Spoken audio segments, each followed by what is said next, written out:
a friend for a season or a friend for a lifetime? Keep going. It's not a rap. Boy. No, Yeah. We don't need Craig rapping. It's the Musers, the podcast, episode 43. Told you. Hello again, everybody. I'm George. I'm Craig. I'm fake Harry Carey.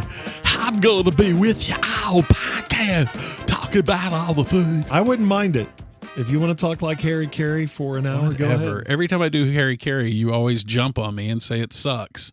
I have never said that to you. I think you have, and usually it annoys you, but I like now that you're embracing it. Yeah, go ahead. Keep embracing it. Okay, yeah. Fine. That's good.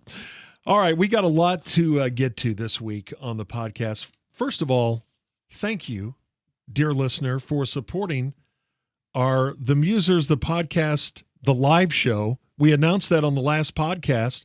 We're doing a live show at the Kessler in Dallas on Thursday, May 21st. And within hours, we sold the darn thing out. Yep, sold out. How out. about that? So we'll see you on May 21st in Dallas. Doors, 7 o'clock. The show somewhere after that. We're going to have a good time. It's going to be a live show. And no, we don't have any tickets left for you. So I don't know what to tell you on that. But thank you for supporting. And we won't say which muser, but there was a muser who doubted that people would actually want to come out and watch and listen to a live version of the pod. That was me and that was Gordo. Yeah, it was There were two of musers. us. I was going to keep everyone's identity I didn't think a there's secret. any way we would sell out. Yeah. I thought it was going to be complete failure, but we would have fun at least doing the show in a different room. I thought there was I thought we'd be doing it in front of about 50 people. Yes. Well, I didn't even think that many, but See, I figured as long as we got 50 people, it'd be fine. And I figured we could get to at least 50 people. Yes, we are looking forward to The Musers, the live show, the podcast, brought to us by the good folks at D&M Auto Leasing. Yes. our where good they make friends. leasing easy. They've been doing this for 50 years 50 here in years. North Texas, and George and I have been D&M customers for 30. Yes. Thank you, D&M, for that incredible support. And thanks to the emails that you keep sending us at themuserspod@gmail.com. This comes to us from Ron, who listened to the last episode about time traveling. And he says, after not getting my email chosen as email of the week for the 42nd time, I would like to go back in time 1 week and slip my email on top of the stack. So, okay, there you go, Ron. For the first time, you have been read. We don't just read them in chronological order. We select one. We don't really have a stack. Yeah. He says he's a former Dallasinian. I What? thought it was Dallasite. Dallasinianite. Dallasinianite. Dallasinian, I've never Yeah. heard of that. It's a Dallasite. Are No. you being serious? No, Gordon? it's Dallasinianite. No, he's no not. Dallasite. I've He never now heard lives in Tucson. the term Dallasinian. I don't think I have either. What city has the strangest name for its residents? I know there's a few of them that just don't make sense to me. Like if you're there's one. if you're from Philadelphia, you're a Philadelphian. Mm-hmm. If you're a Kansas City resident, what do you call yourself? Kansas Cityite. Kansas I'm Cityite? guessing. I have no idea. Kansanite? What's Oklahoma City? That sounds like some sort of Oklahoma mineral. Cityan. I would what? think Cityan, Oklahoma Yeah. Cityan, Kansas Cityan. I think that Okay. would be it for city. Okay. Kansas Cityan. I don't know. That Yeah. sounds weird No to one me. No one could know the answer. So to I have a those list. questions. Okay. I actually do know the answer to Okay. some of these. So you're a New Yorker. Right. You're a Chicagoan. Which is interesting because New York City, you're a New Yorker. Right. Hmm. But But Oklahoma, City, you're not an Oklahoman. I mean, you are, but It's the that's name not of the the city newspaper. reference, though. same thing for Kansas. Would you just be a Kansan if you're from Mhm. Kansas City? But then how does that distinguish you from someone from Topeka? Right. They're still a Kansan as well. Houston, you're a Houstonian. Mm-hmm. Phoenix, a Phoenician. That's kind of weird. That's Maybe really that's the weird. one I was trying to think of. Denver, a Denverite. Los Angeles, an Angelino. Yeah, that's a Mhm. strange one. San Francisco, a San Franciscan. Makes sense. I think someone just said Philadelphian. Mm-hmm. For some reason, they have Colorado Springs here. You're a Springsite. Springsite. What about like St. Paul, Minneapolis? Let me see if I have that. You're on a Minneapolisianianite? Minneapolisan? You're from St. Paul. That's what you are. DC, you're a Washingtonian. Right. Heard that. Portland, Portlandian. Yes. New Orleans, New Orlean. Yeah, New Orleans. Mhm. Detroit, a Detroiter. Cheap. Albuquerque, a Burqueño.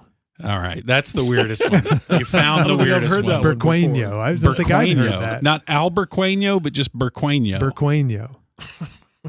That's just messed up. That sounds I like think I've a heard that one. dish you'd get at a Mexican restaurant. Yeah, I'll take that with rice and beans.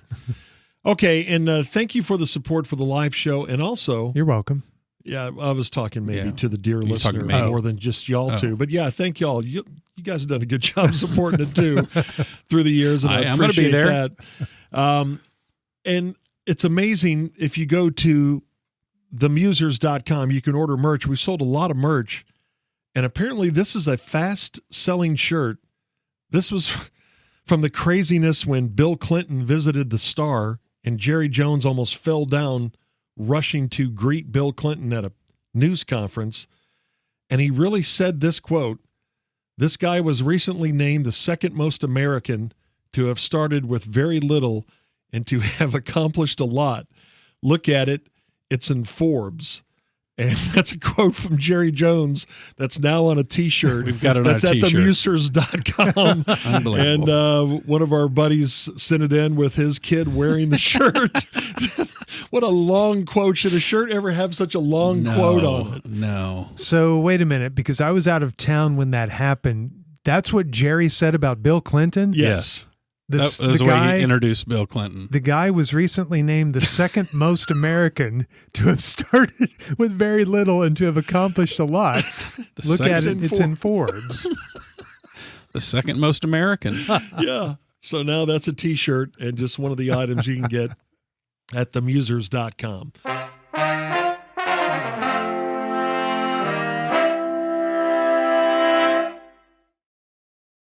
Okay, this episode, I thought we'd talk about friends and friendship.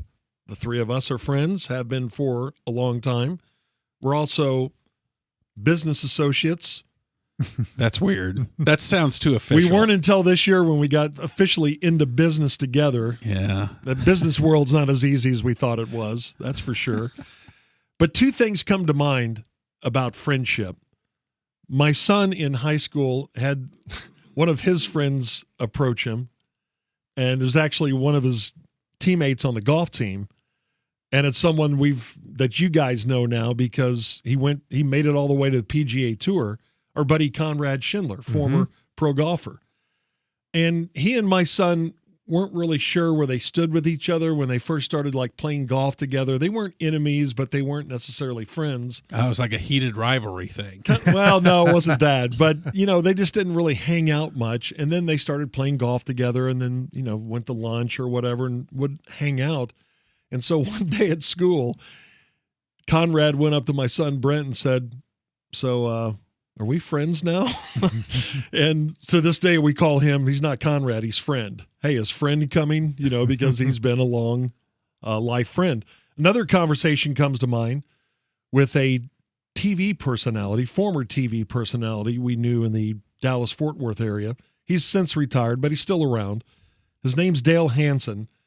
And several times, I don't know if you guys got in on this looped conversation. It seemed like it was late night at training camp, a barroom conversation of how many true friends do you really have?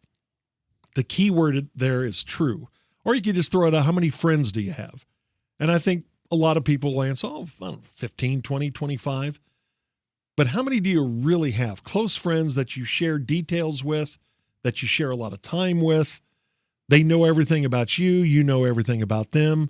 Intimate friends. What's y'all's number? What would you say?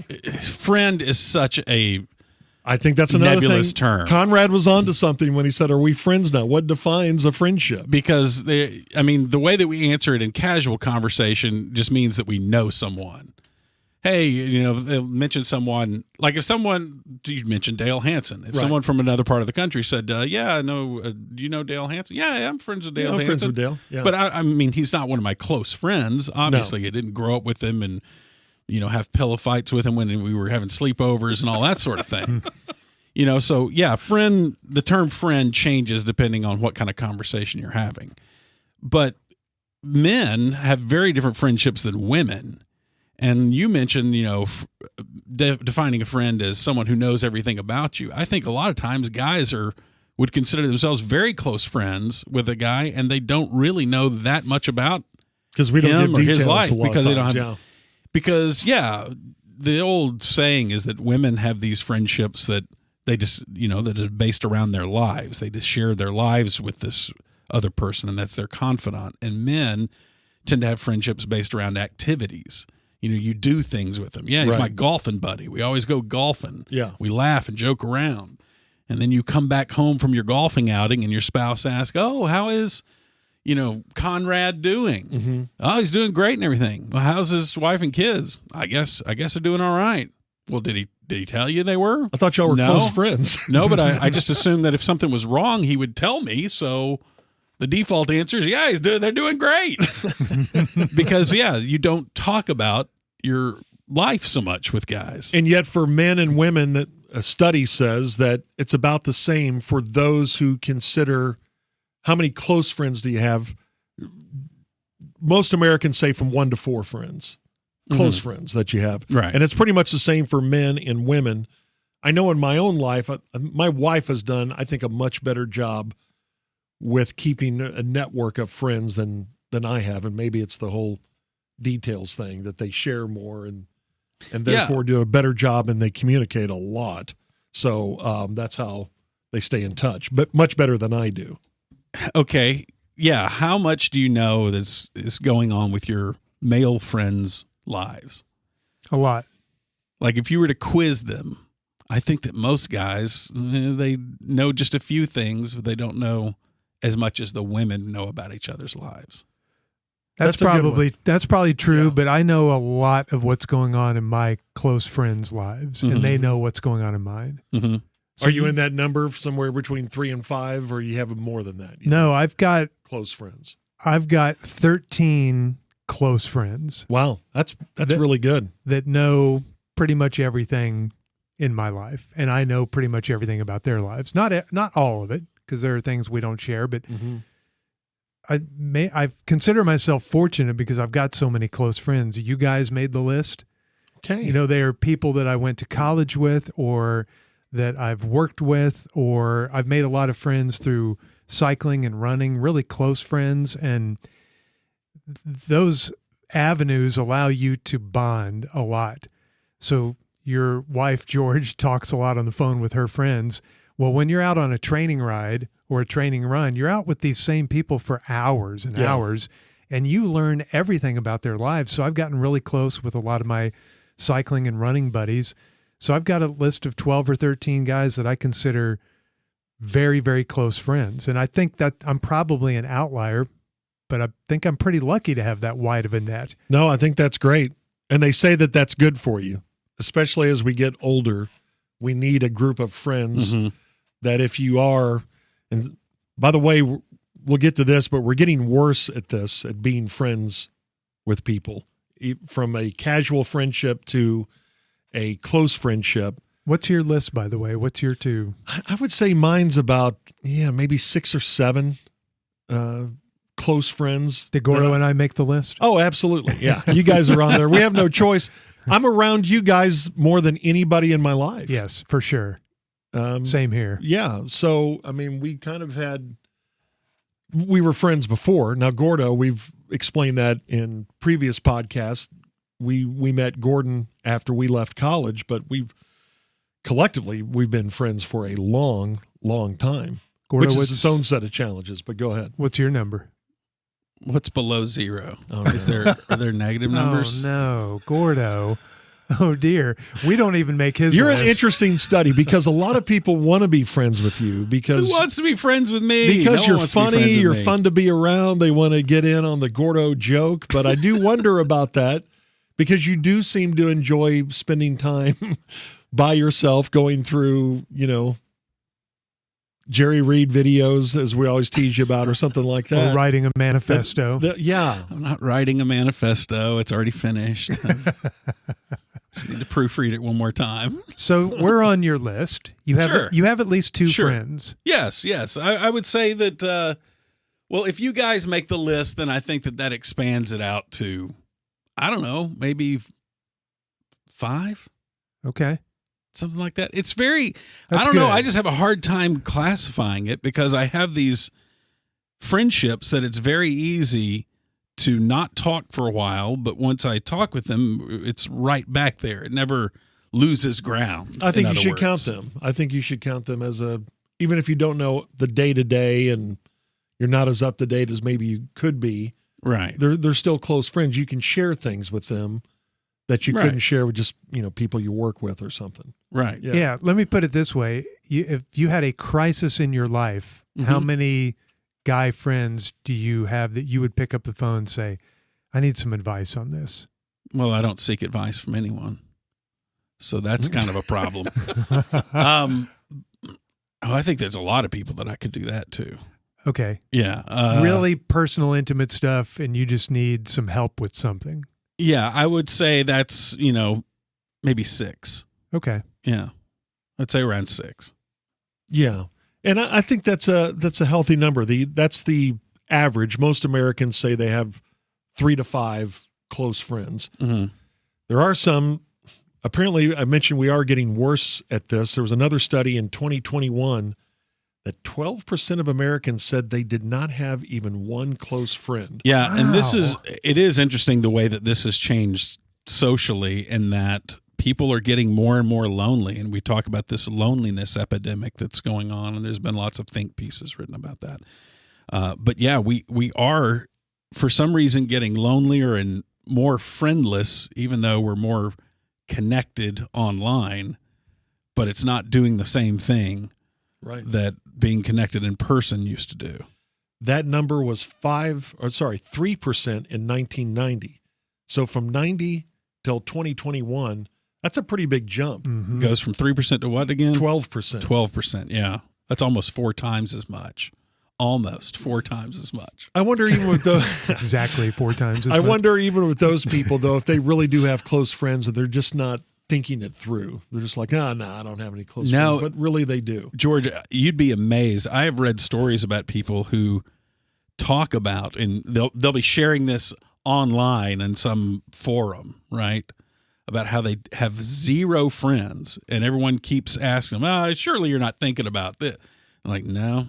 They go through and tell their story again and detail it. Yeah, that they don't talk to anyone throughout the day other than what they have to do at their job, and then they're completely lonely and friendless the rest of the day. Yeah, I could see how that could happen between your job. I think I went through a period of time when I wasn't always the best friend when we were really involved in our kids' lives. And you don't always, I think it's important. Well, yeah, for once you parents get married and have kids, your friendships they obviously take a back seat. They become, or a third seat behind the kid seat that's in the second row. Right. It's tougher to get together with friends, but I think your friend group changes then too. It's other parents that they might go to school with or on their baseball team or, Right. or something like that.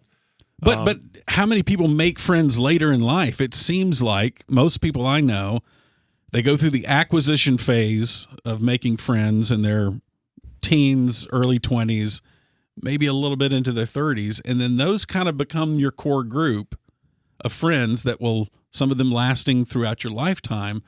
But how many late in life friends really happen?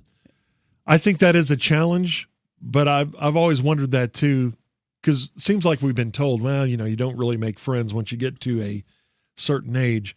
I would say after the age I've reached 50, I've made friends that You can make friends, and I would say close friends. Maybe mine's up around 8 or 9 when I think about some of these newer friendships that I have that I would say are close friendships, and I think it is possible, but I think you really have to make a conscious effort. Yeah, I don't think that the stat was that it's impossible to make friends. They just say that most people don't. Right.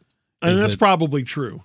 And I think as we get older, we kind of just think, I don't want to take on. You don't want the social part that goes along with it. Don't have time to download all their backstory, and then that's one more time obligation, and then people start feeling, they feel pulled at different directions already. Yeah. So then adding a friendship to that, you just feel like you don't have time. Like the poem of "Friends for a Season, Friends for a Reason," or "Friend for a Lifetime." What's happening over there? Is this a rap you're doing? No. What is that poem? I don't know that poem. I don't know. Some goofy poem from not that long ago. I don't think the poet really appreciates that. It wasn't from like hundreds of years ago. I think it was written in the 90s. But think about that, though. You have friends that you have. I just want to take a moment. I'm just surprised that you kept up with poetry in the 90s. I studied 90s poetry. I didn't, but I came across that saying.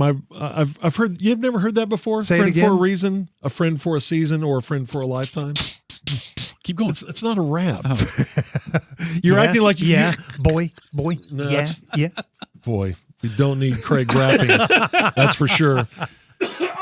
You've never heard that saying before?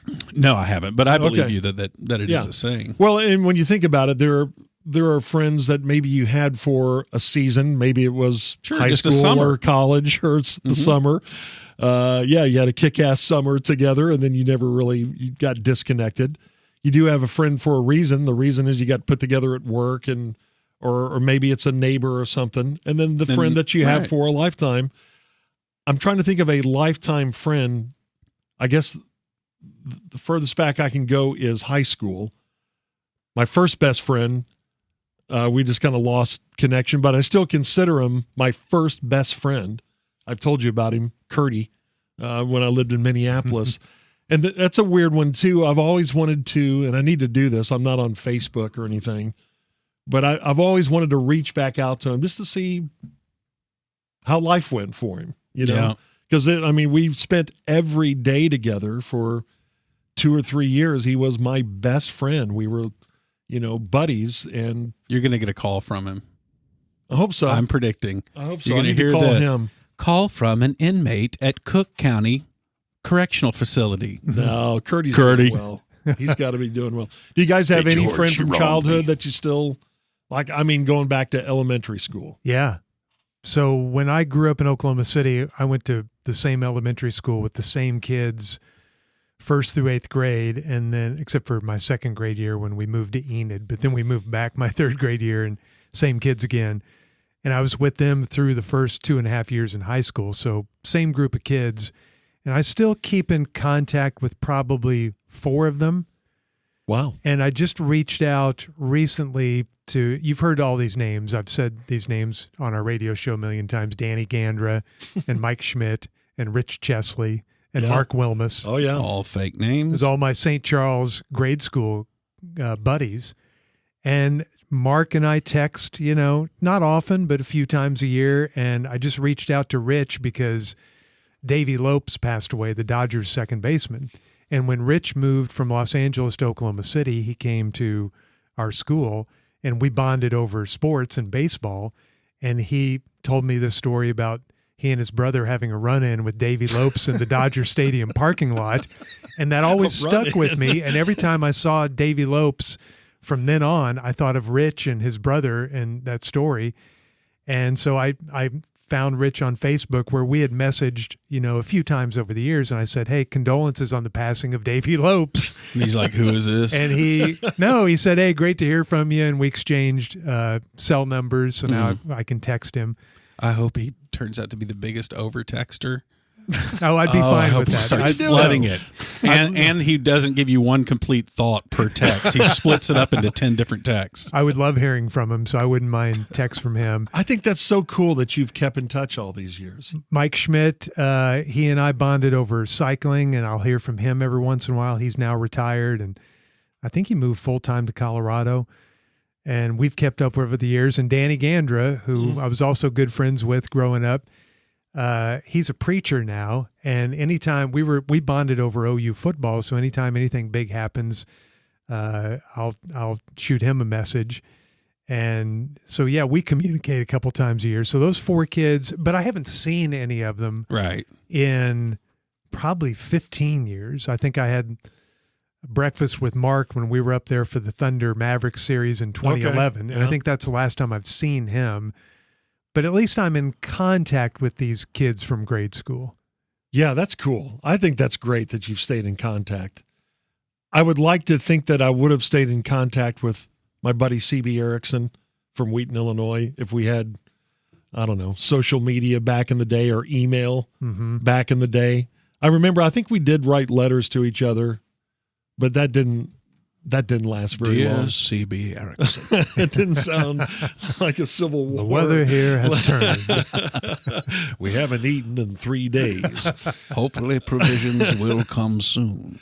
What about you, Gordo? How far back do you go with a friend? Well, let's see. I'm trying to think if I have many. I had a whole Facebook that was dedicated to my friends before I moved to Dallas-Fort Worth. So I had like a separate Facebook for all of my friends over there. And I was in contact with them, and then I lost access to that Facebook. So now I'm not in contact with them. So that kind of sucks. But I always find like the text thing feels like a downgrade from the friendships that we used to have when we would spend hours on the phone together. Now you can maintain a friendship, that's a fluid term there, maintain, of, I've got lots of friends from way back in my past that I exchange a few texts a year with. Yeah. That's pretty easy, and that's nice to be able to, have a little message just here and there with them, but it doesn't seem to have the same depth as it has when, God, I used to talk on the phone with them, for hours during the week, and now that doesn't happen as frequently. There's only one friend I think that I have now that I would talk to for hours at a time on the phone. Yeah, I wonder if that whole friendship dynamic is really changing now because of text, because of your friends online, and you spend time on your own. You spend time, texting instead of in person with a friend. I think the whole dynamic in that it's changed a lot indicates that, yeah, it's changing. And I don't know if that's a good thing when you do have friends and they may not see the world the same way you do, but you're still friends.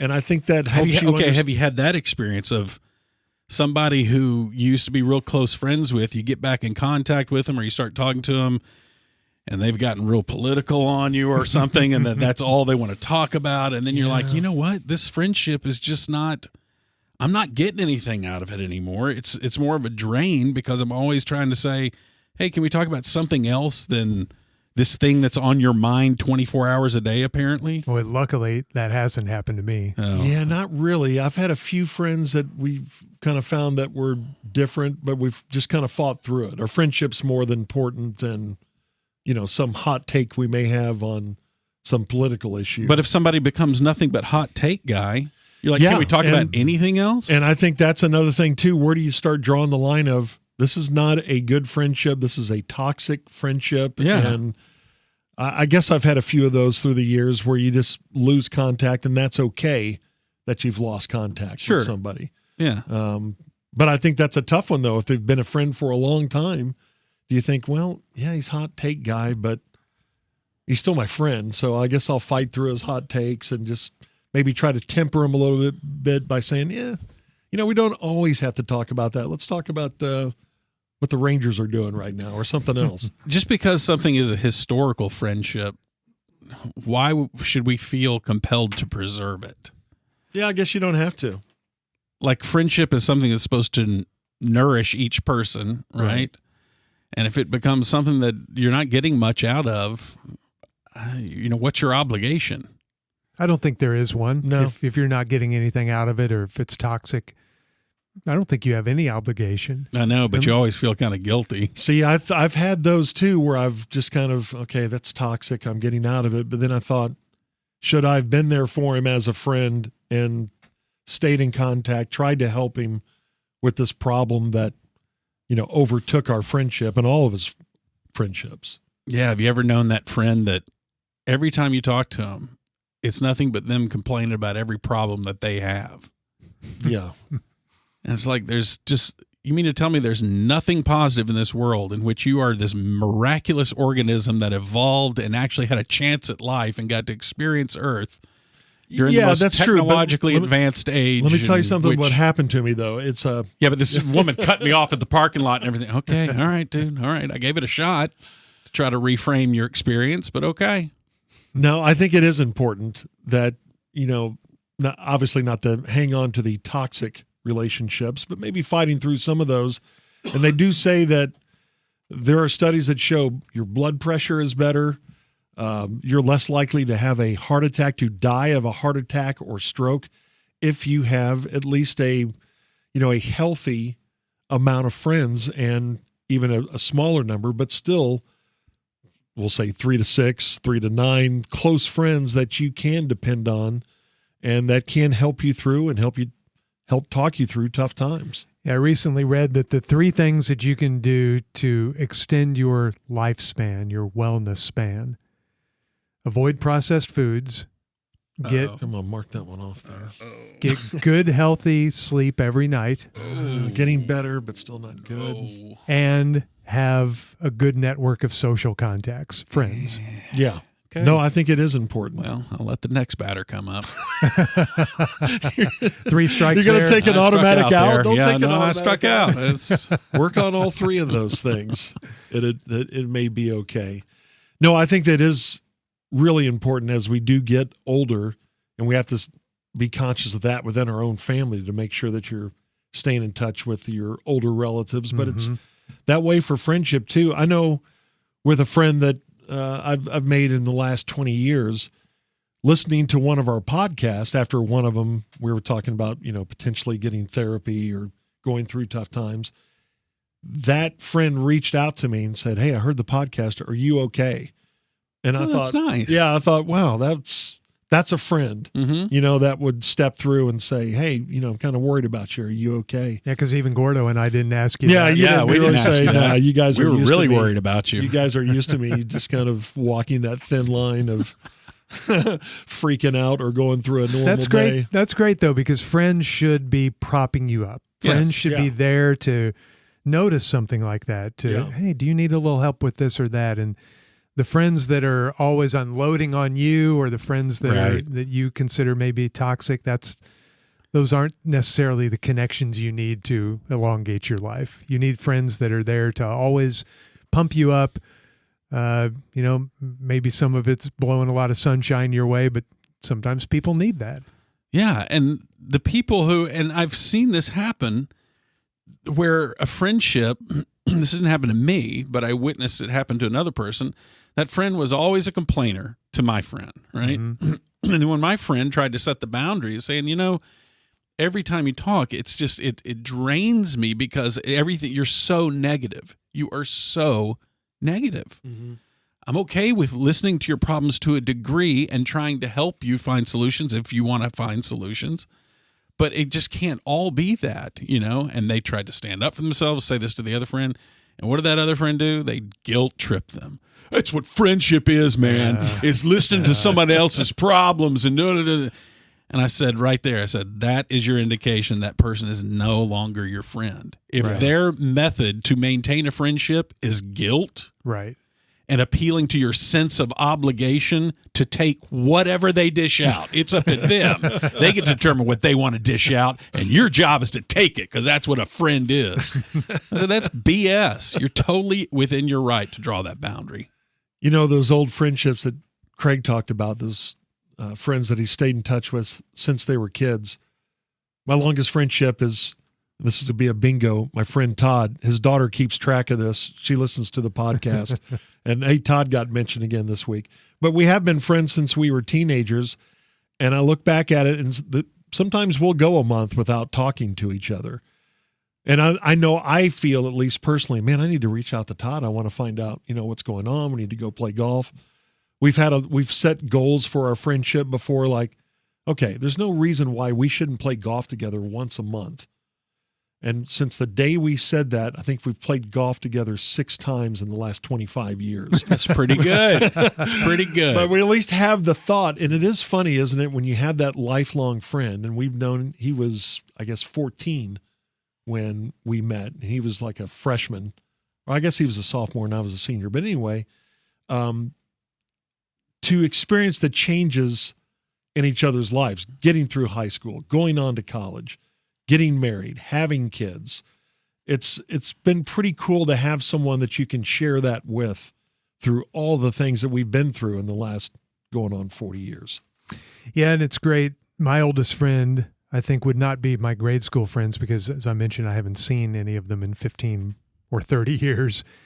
My buddy from high school, Quinson, who you know, and he's probably my oldest friend because I knew him from high school, and he befriended me when I moved to Dallas and the new high school. And we'll see each other 2 or 3 times a year. You know, it's not a lot, but and it's probably the same way when you and Todd see each other. It's like you it's like you saw him yesterday. Yes.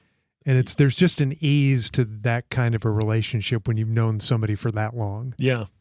Yeah, I love those conversations that all of a sudden you can pick up right where you were 5 years ago. Oh, yeah, I remember that. We never finished that conversation. Yeah. You know what happened to that guy? He did this and this. And yeah, I love that. And I'm thankful that I have at least one lifelong friend that I've known through all these phases in our lives. And I feel that way about all of our college friends too. And that was, just a couple of years after I met Quinton. I met our buddies from college, including you. Mm-hmm. When we met our freshman year. We should tell that story sometime. It's a great story, Gordo. But it's the same thing. I may go a year or 2 without seeing some of them, but when you see our buddies from school, it's like, and school was 40 years ago. I know. But it's like it was yesterday that we were there in the dorm. Yeah. That was awesome when we all got together a couple of years ago. We all just picked up. Yeah. Hadn't seen Howard in forever. Right. And yeah. He was our teammate on the West Hall Hoopers. So dominant. So dominant. Good 2-guard. We actually won 3 games one year. We went 3-4 one year. And almost made the playoffs. Almost made the playoffs.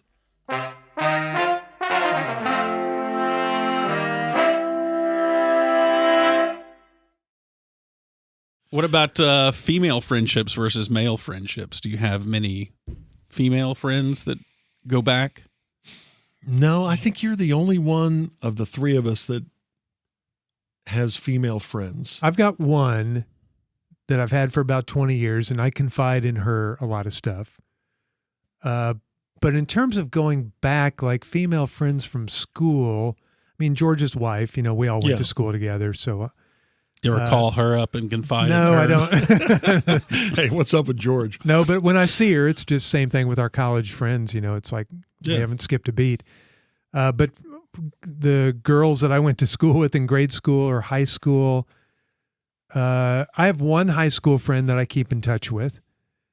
And, but I hear from her, maybe a text from her every 3 years or something.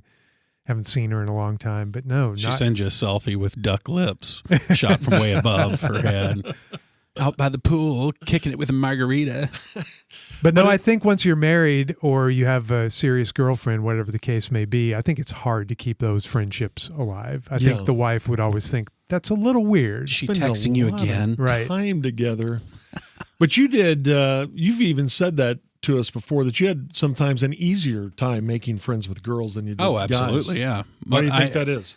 I don't know. I just always got along really well with girls, I guess. I don't know. Mm-hmm. I don't know what that's about.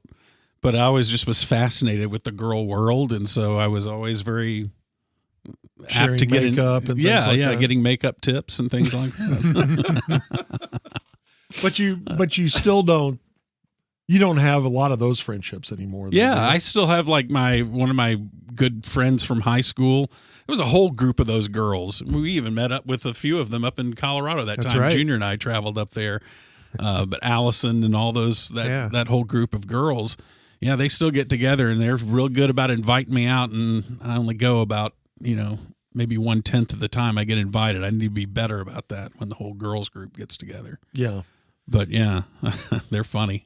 Do you think our jobs in some way affected friendships from high school and college. Positive or negative? I think our job killed my social life. I think mine did. Yeah, it did with me a little bit too. Just in terms of being busy, in terms of, I don't know. Just kind of being peopled out. There's something about when we're on the air talking all the time. Thing. Yeah.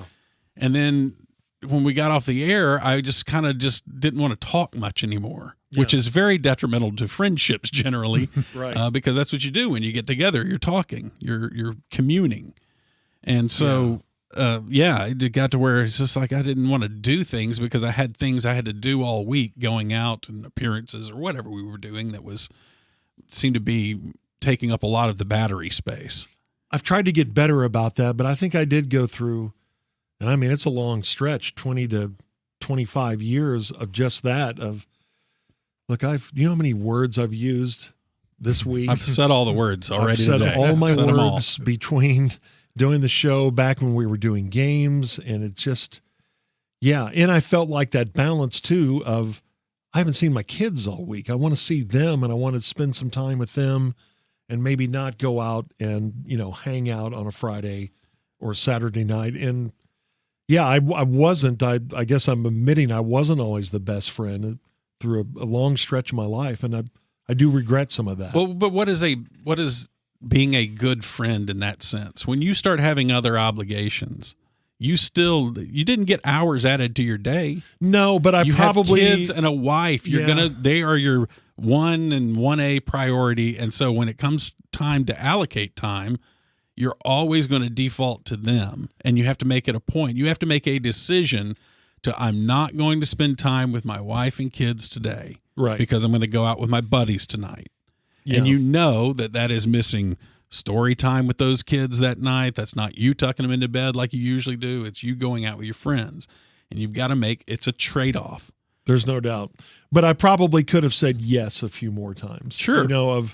Let's get together and really follow up on it. Mm-hmm. Maybe it's a lunch while the kids were at school, or, hey, you just had your first child. Why don't you bring them over, right. Involve friends, in our home life. I probably should have done a better job, but instead I sat comatose, or, at least maybe, right. I don't Instead, know. you sat in the recliner with a beer in your hand, staring at a TV that wasn't on. just zoning out. Tomorrow's Monday. Oh, no. I got to go back and do the same thing. But no, I guess I'm not real, I don't spend a lot of time being troubled about that. But, I look back at it and think, I could have been a better friend. I could have made a better effort through the years to reach out and to stay in touch, and to make those calls and to write those notes too. We've talked about that before. I'm the worst at that.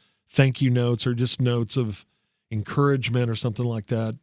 I wish I would have been a better communicator and writer through the years. You can't think that way though. I mean, it's sure you strive to be the best. And I think we touched on this maybe 10 episodes ago, but you could always have done a little better. Sure. With your marriage or fatherhood or with your friends or at your job. Everybody can say that. Have you absolutely given it your ultimate best? I think we did kick that around a while back. Mm-hmm. So, I don't think anybody should really beat themselves up over that, because you can't go back and change it. I mean, you can change some things going forward, but I don't think any of us max out our potential. What do we only use? 10% of our brain? I think that's a myth. Mine's got to be lower. But the idea is there. We definitely don't use all of our brain, especially most people today. We don't really max out really in any. Even Michael Jordan, did he completely max out what was possible for him? No, because he didn't win a title every year. Took 2 years off to play baseball. That was not maxing out his basketball. So even Michael Jordan didn't fully max out what he was capable of. I told the story on our radio show about an event that I went to that was really touching. It was about our friend Babe Laufenberg, who lost his son Luke to cancer a few years back. And he said that when his son passed away, that he got all these texts. And he said it's like 20 or 25 of his friends, and they all said, Luke was my best friend. I guess maybe that's what we all want people to think, oh yeah, Gordo was my best friend, because that's what they thought of you. And that was a big thing when we were younger, wasn't it? Hey, we're best friends. Yeah. Hey, we're best friends, and we're always going to be want to be best best friends. friends. And as you become an adult, it seems kind of a strange thing to say. Oh, yeah, we're best friends. We're totally best friends. You know, it's funny when my daughter will go up to someone on the playground. She's 4. One of her opening lines is, "Do you want to be best friends?" Mm-hmm. Yeah. Not just friends. Not just friends. Yeah. Do you want to be best friends? Yeah, and I remember too with some of my friends, like in elementary school, just thinking, yeah, we're friends and we're going to be best friends forever. Yeah, totally forever. Fast forward 4 years and we don't even talk to each other anymore, you know. But Fast man, forward 4 years, back then and it mattered. they're on the meth pipe, and you're like trying to stay away from them. We saw eye to eye on everything. You are my best friend, and you're always going to be my best friend.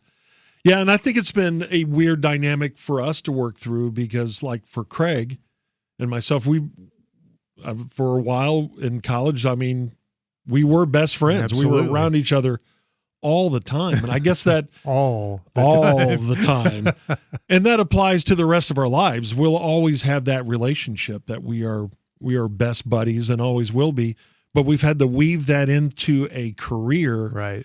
And yeah, I've always said that wasn't always easy on our friendship. Yeah. You know, You've always characterized it as we're work wives to each other. And I guess that's the way we kind of resolved it after about 10 or 15 years of, hey, we're just married together at work, and we make it work. And with Gordo, we've all three made it work for 32 years. Which is a testament, isn't it? Because none of us hit that meth pipe that you were talking about with your BFF, 4 years later. Right. That somehow we have made it work as very close friends in a work environment. Yeah. I know it. That's amazing. That shows that we really are good friends. Yeah. Because that has mattered to us, that we've kept this working relationship going, because easily, 10 years ago, 20 years ago, one of us could have said, I'm going to try something else. Right. This isn't working. But I think over time we realized, man, we're part of something really special professionally and from a friendship standpoint too, of, man, these guys are pretty special, and I don't know how far I could walk without them. Mm-hmm. I feel the same way. Yeah. Same. Absolutely. I don't know if he does. See, or not. he doesn't. I think that we just now became best friends after you said Okay, that. now we are best now friends. Officially we are best friends. And we will be best friends forever. Just forever. We need to get the little necklaces that have, part of a heart. We each three have one part of that heart. Okay. And you put them all three together, Yeah. and it makes one complete unit. And we all made an agreement on our radio show that we all have a signal to give one another if we want them to scrub our browser history, if we're like put up in the hospital. Yeah, incapacitated on a ventilator. We can't Right. speak, but we have to make an eye motion. Right. We've designated the eye motion that means delete my browser history. Yeah. So our families won't know what's going on Right. there, Right. but the three of us Yeah. will. We know the He signal. seems to be trying to communicate. What are you saying, Dad? What do you say?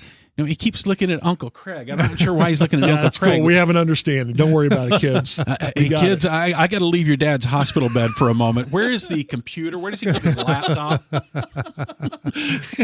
And just give me an idea of what some passwords might be, and I'll get Just a in little there. scratch list. Yeah, I'll just, figure it out. Something that makes a little We'll bit brute of sense. force it. All right. Well, we had a good discussion of friendships there. And hopefully maybe you call your friend today that you haven't talked to in a while and say, hey, how you doing? We haven't talked in a while. Let's get together. Will you please call Curdy today I don't know his number. or reach out? I think Find I him had on- How Gordo many chase of him them down. are there in America? Curdy's? Right. Yes. It's a very unusual name. There aren't many Curdy Walter stores. There Yeah. can't be that many. That's Curdy. right. So Yeah. you can get his cell phone number and just text him. First line should be, put down the meth pipe. I want to tell you who this is. Oh, he's doing well. He's doing well. He became a champion, and I think he's in insurance. I think he's done well in insurance. He became a champion. Yeah. What do you mean? He won a championship. in hockey. Oh, He won a okay. hockey. All right. It did sound He's weird. a champion. Yeah, that was It very. did sound a little bit like a wheels off funeral speech that we heard once, but no, it's not. Let's keep that moving. All right. Thanks to Peter Welton for producing this. Again, you can contact us at themuserspod@gmail.com. And we'll talk to you next time on the Musers, the podcast. Yay.